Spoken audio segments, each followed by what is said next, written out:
कांग्रेस ने सबसे पहले जीएसटी को लाने की बात की और फिर बीजेपी ने इसका विरोध किया। जीएसटी के संबंध में गुजरात सरकार ने और भारतीय जनता पार्टी का स्टैंड बहुत साफ है।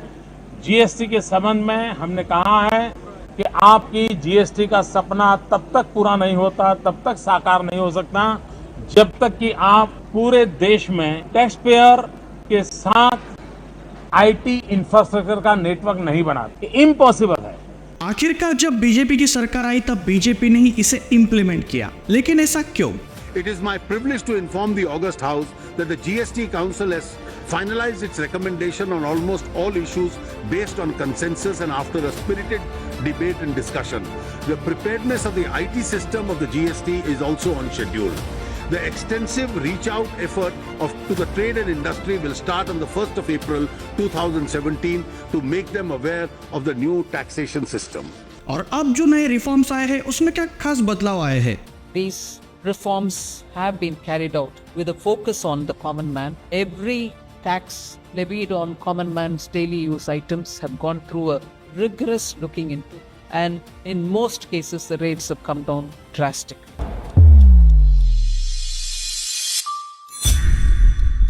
दो 2011-2014 के बीच कांग्रेस सरकार जीएसटी लाने की बात कर रही थी। राहुल गांधी ने खासकर जोर दिया कि हर एक गुड्स एंड सर्विस टैक्स पर फ्लैट 18% लगना चाहिए। 5 लेयर्स की जीएसटी नहीं चल सकती है, एक जीएसटी 18%, वहां पे इसको रोकिए। राहुल गांधी का तर्क था कि सिंप्लीफिकेशन से कॉम्प्लायंस बढ़ेगी, पर असलियत कुछ और थी। राहुल गांधी ने बार बार कहा कि सिंगल रेट 18% होना चाहिए, मतलब एक ही स्लैब। उनका 2019 और 24 का जो मैनिफेस्टो था उसमें भी यही लिखा हुआ था, लेकिन यह आइडिया इकोनॉमिक रियलिटी से बिल्कुल उल्टा था। डॉक्टर मनमोहन सिंह, जो कि खुद एक इकोनॉमिकल एक्सपर्ट थे, उन्होंने भी कहा था कि ये अप्रोच रिग्रेसिव होगी। इसे ऐसे समझिए कि मान लो आप एक डेयरी मिल्क खरीद रहे हो, उस पर 18% जीएसटी लगता, और हॉस्पिटल बिल्स का बिल होता तो उस पर भी 18% जीएसटी लगता। यानी कौन सी भी चीज हो, प्रोडक्ट हो, सब पर एक ही टैक्स स्लैब होता। और अगर ये जीएसटी लागू हो जाता तो इससे पुअर फैमिलीज और मिडिल क्लास दोनों पर बोझ बढ़ता। इसीलिए बीजेपी ने इनिशियली इस फ्लैट जीएसटी पर विरोध जताया, क्योंकि स्मार्ट इकोनॉमिक्स की समझ थी कि पुअर हाउसहोल्ड्स ज्यादातर अपनी इनकम इसेंशियल्स पर खर्च करते हैं, ना कि लग्जरी आइटम्स पर। अगर इसेंशियल्स और लग्जरी आइटम्स दोनों पर 18% ही टैक्स होता तो यह बहुत अनफेयर हो जाता।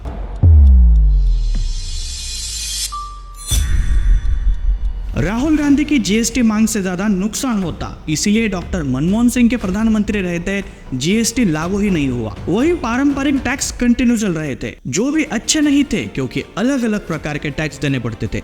जब 2014 में बीजेपी की सरकार बनी तो इस पर काम शुरू हुआ कि अगर लोगों के ऊपर का टैक्स का बोझ कम करना है और जीएसटी लगाना है, वो भी फेयर होना चाहिए, तब उस पर काम होना चाहिए। 2017 में बीजेपी खुद जीएसटी लागू करने आई तो उन्होंने सोच समझकर बेहतर मॉडल अपनाया। इसेंशियल्स जैसे कि राइस, मिल्क, मेडिसिन, इन जरूरी चीजों पर अलग टैक्स जो कि कम था, कॉमन गुड्स पर अलग टैक्स, हेल्थ इंश्योरेंस पर भी अलग टैक्स, और लग्जरी गुड्स ज्यादा टैक्स, क्योंकि लग्जरी आइटम्स आमतौर पर पैसे वाले खरीदते हैं। इस मॉडल का मकसद था कि गरीबों और मिडिल क्लास को टैक्स बर्डन से बचाया जाए, रिच से फेयर शेयर कलेक्ट किया जाए, कंप्लायंस जो आसान बनाया जाए, इकोनॉमी को ट्रांसपेरेंट बनाया जाए। इसीलिए टैक्सेस को जरूरत के हिसाब से अलग अलग स्लैब्स में बांटा गया। इस मल्टी स्लैब सिस्टम से रेवेन्यू भी बढ़ा, टैक्स इवेजन कम हुआ और कंजम्पशन बढ़ा। आखिरकार ये जीएसटी सिस्टम रियलिस्टिक इकोनॉमिक्स की एग्जांपल बन गई।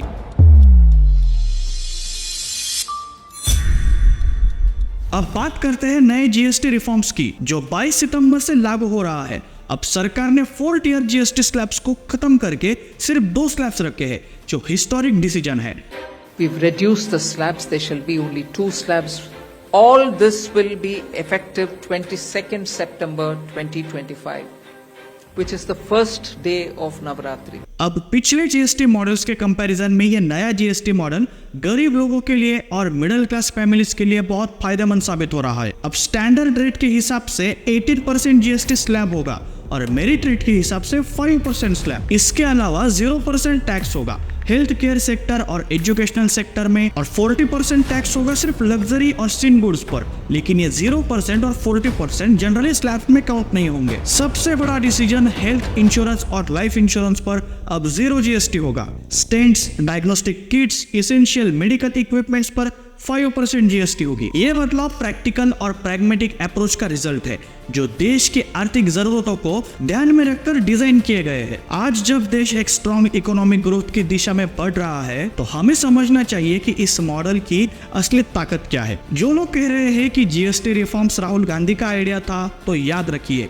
वो चाहते थे कि आपके रोजमर्रा की जरूरतें भी 18% टैक्स पर आए, लेकिन करंट गवर्नमेंट ने फेयर टैक्स सिस्टम अपनाकर इसे 0 से 5% पर रखा।